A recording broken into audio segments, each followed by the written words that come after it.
Supercars used to be temperamental machines, spending as much time at the shop as they did on the road, and even then it was only on warm and sunny days.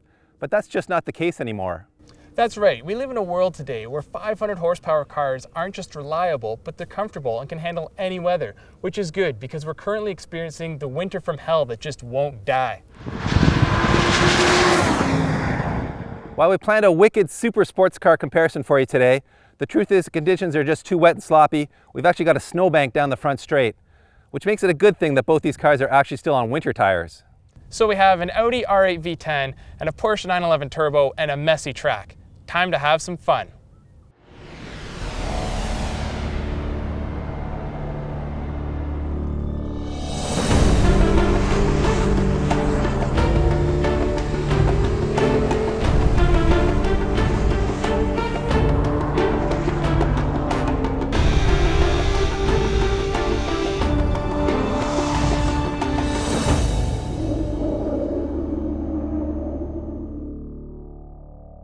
At the heart of the R8 is a meaty 5.2-liter V10 that can scream all the way up to 8,700 RPM and makes 550 horsepower and 398 pound-feet of torque.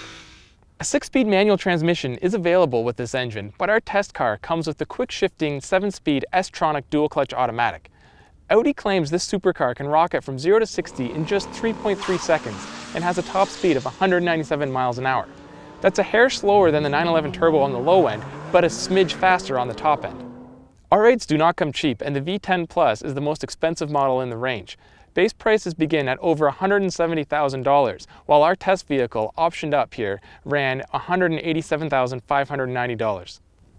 So this may not have a big, sexy V10 from Lamborghini under the hood, but it does have these two sweet plastic fans up top. Underneath those fans is a twin turbocharged 3.8-liter Boxer Flat 6 that makes an impressive 520 horsepower and 487 pound-feet of torque.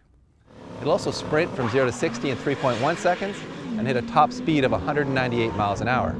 With the Sport Chrono package, this car will sprint from 0 to 60 in 3 seconds flat and hit a top speed of 196 miles per hour.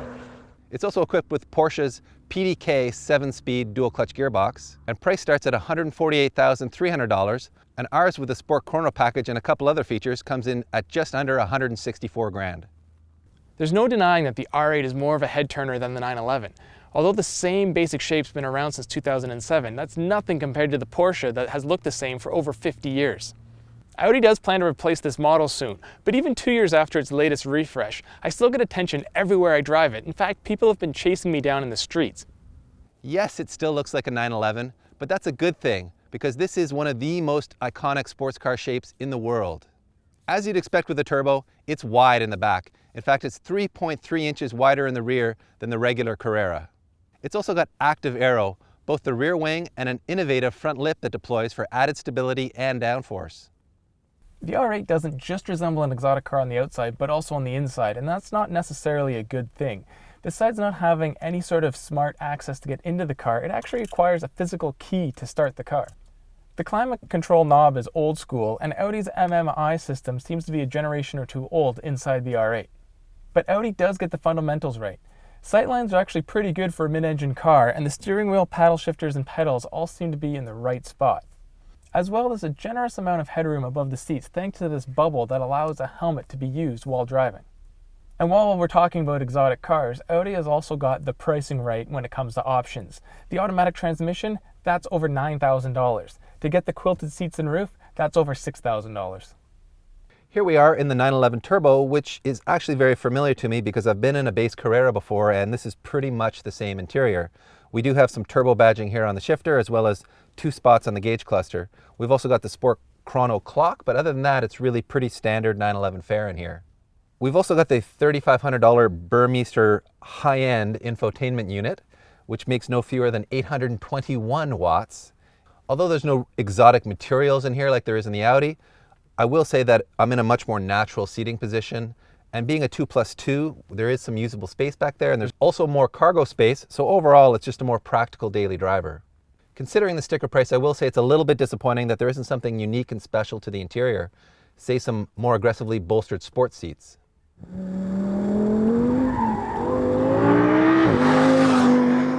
Unlike the 911 Turbo, the V10 Plus comes with a non-adjustable suspension. That means the Audi is stuck in hardcore mode at all times. Now on a racetrack like this, it's phenomenal, but on twisting backcountry roads, it's quite punishing and can be jittery at times. That said, if you find a nice, flat, smooth piece of tarmac, it is worth the harsh ride. And it's not just the suspension that can't be adjusted. The Porsche has all sorts of different buttons to customize exactly how you want the car to behave. The V10 Plus has regular or sport. Now, when you do push sport, it does transform the car. Throttle response becomes much quicker, and the 7-speed dual-clutch transmission reacts very, very fast. The steering feel and responses of the R8 are quite good, as should be expected from a supercar. However, they're not quite as good as the 911 Turbos. That car seems to be a little more precise at turn-in and has a little more bite. I'm fighting for traction out here a lot more than Dave is in the 911 Turbo, and it's not just the front end but the rear end as well.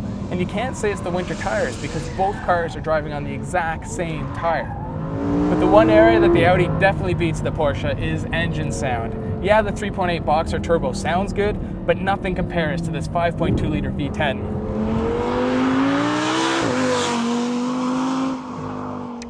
So you remember that part when I was complaining about the interior not being special enough?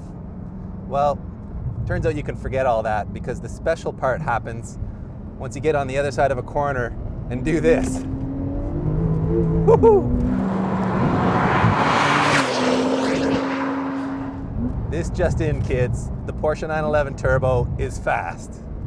It may not quite have the exotic wail of that V10 in the Audi, but man, this thing really does make some cool noises.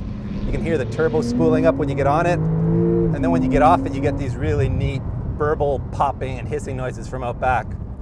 It's also seriously impressive the way it puts the power down coming out of the corners. In the Audi, you can really see it's struggling a bit for rear grip, but I have not been able to break the rear tires loose on this at all. It just sticks.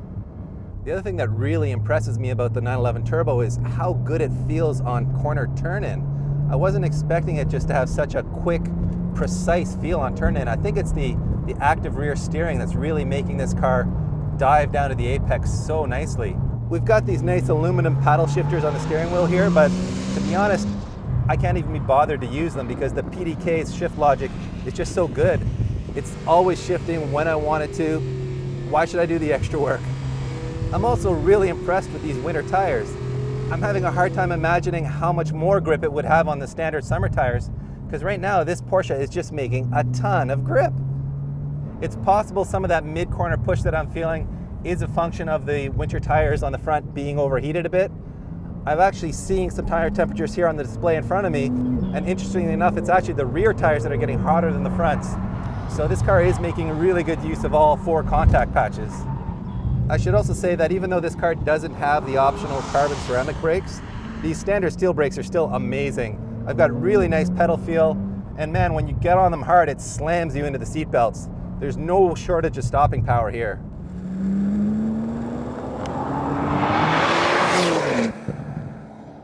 So there's no real big surprises here. Both these cars are phenomenal. They are fast, they look good, and they handle these less than ideal conditions without issue, but they aren't exactly the same. But for me, it was the 911 Turbo that really won me over with its amazing turn-in precision and its great grip and balance coming out of the corners. The way it puts the power down, both coming out of the corners and in a straight line, is just amazing. It's clearly the faster car of the two, so even though we didn't take any lap times, it's really clear to me that the 911 is the faster of the two cars. And I agree, Dave. The 911 is the easier car to drive. The R8's a lot more tricky towards its limits. And as we said earlier, these cars are on the exact same tires, and it really exposes the chassis balance and tuning of the two vehicles. However, the R8 has this more exotic look, and you just feel more special driving that car. So I guess it comes down to what's more important to you, turning laps or turning heads?